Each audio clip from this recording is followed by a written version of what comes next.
Este é o Zap Futebol Clube, eu sou Altino Ventura Neto e nós vamos comentar agora a 25ª rodada do Brasileiro. É uma rodada em que segue a ponta com 8 pontos de vantagem para o Flamengo. O Flamengo conseguiu uma vitória espetacular em cima do Atlético Paranaense em Curitiba, quebrando um longo jejum sem vitórias lá pelo Brasileiro. O jogo foi um jogo disputado, o Flamengo melhor, né, do que o Atlético Paranaense, controlando o jogo menos do que vinha controlando nas rodadas anteriores, mas mostrando a sua força do elenco, mesmo com desfalques, né? E visivelmente prejudicado pela arbitragem mais uma vez, né? O VAR entrou em cena e prejudicando o campeonato. A gente tem que realmente rever essa questão do VAR no Brasil, que é totalmente diferente do resto do mundo, né? Enfim, o Flamengo venceu, seguiu com 8 pontos de vantagem para o segundo colocado, que agora é o Palmeiras, né? O Palmeiras conseguiu vencer o Botafogo por 1-0, um magro 1-0, naquele padrão do Palmeiras, com dificuldade de furar retranca, né? De fazer muitos gols.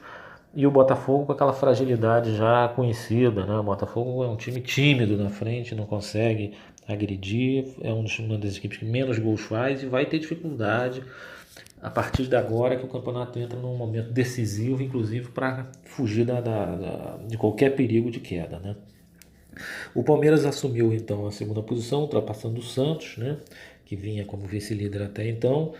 O Santos empatou em 0-0 com o Inter, um jogo disputado, duas equipes que estão ali na briga por Libertadores, né? O resultado acabou sendo melhor para o Santos, né? Mesmo sendo ultrapassado, mas ele manteve a diferença para o Inter num jogo fora de casa, né? O Santos está ali em terceiro, né? E continua firme ali no G4, que garante de vaga direto para a Libertadores numa fase de grupos, né?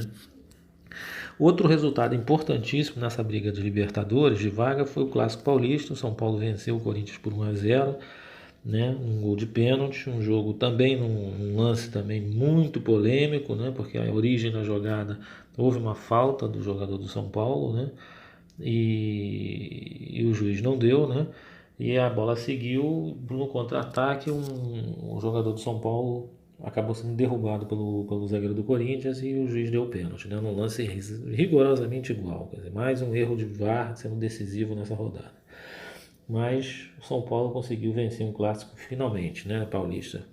Esse 1-0, o São Paulo ultrapassou o Corinthians na tábua de classificação.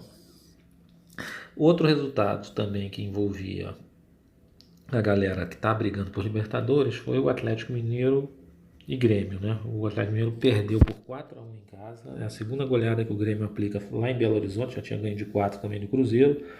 O Grêmio consolidando-se no G6, está em sexto lugar, em ascensão, agora que está disputando o brasileiro, sem poupar tantos jogadores por conta de competições paralelas. E aí vai mostrando a sua força e a tendência é ir subindo e atropelar alguns clubes que estão à frente, né? O Atlético Mineiro segue a sua sina de péssimos resultados nas últimas rodadas, é o pior desempenho do Atlético do clube que tem o pior desempenho nas últimas rodadas. O Atlético teve várias derrotas seguidas, estacionou numa zona intermediária, né? E parece que não quer sair muito dali, não. O Atlético tem que abrir o olho.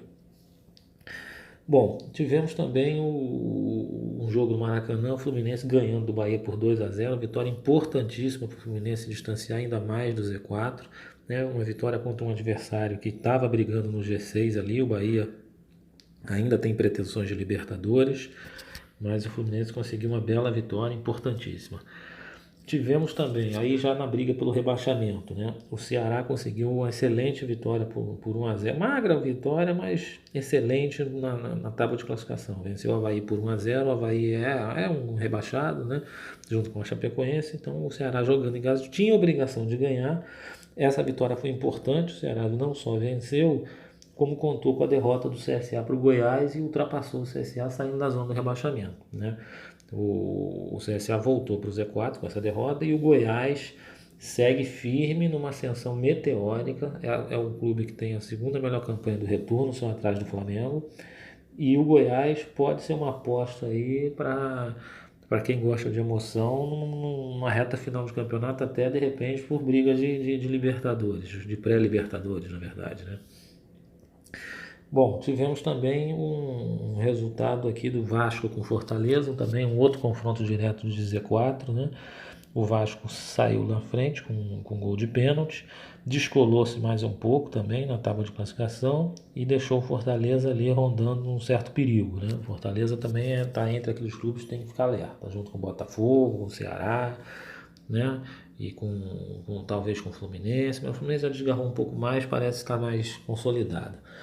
E por fim, o último jogo, que foi o jogo dos desesperados, que é lá em Chapecó, Chapecoense e Cruzeiro 1-1. A Chapecoense empatou no último lance do jogo, polêmico. O VAR também tentou entrar no circuito, quase anulou um gol completamente legal da Chapecoense. E o Cruzeiro está na UTI, né? O Cruzeiro está numa situação dramática. A partir de agora, contagem regressiva. Se o Cruzeiro não engrenar uma sequência de vitórias, inclusive ganhando em casa e fora, dificilmente vai escapar do rebaixamento.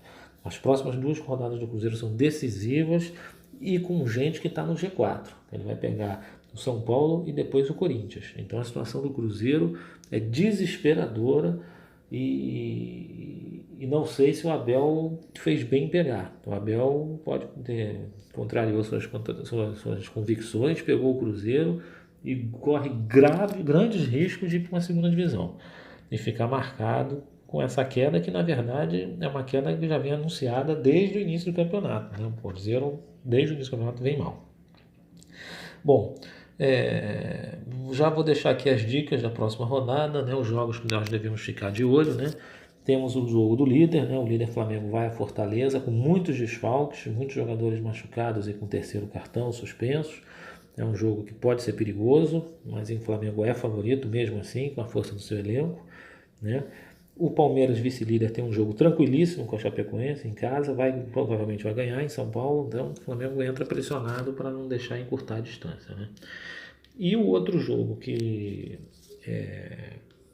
eu destaco como grande importante, nós temos o Grêmio Bahia, que é um confronto direto ali da Libertadores, né? É um jogo que os dois têm interesse, né? E tem esse Cruzeiro e São Paulo que eu falei, o Cruzeiro desesperado para fugir do rebaixamento e o São Paulo dentro do G4 ali, né? São esses os jogos, são essas as minhas dicas. Deixo aí o recado, vocês vão lá no site, façam comentários, o que concordam, o que discordam e vamos até aguardar a próxima rodada. Até a próxima semana aí. Forte abraço.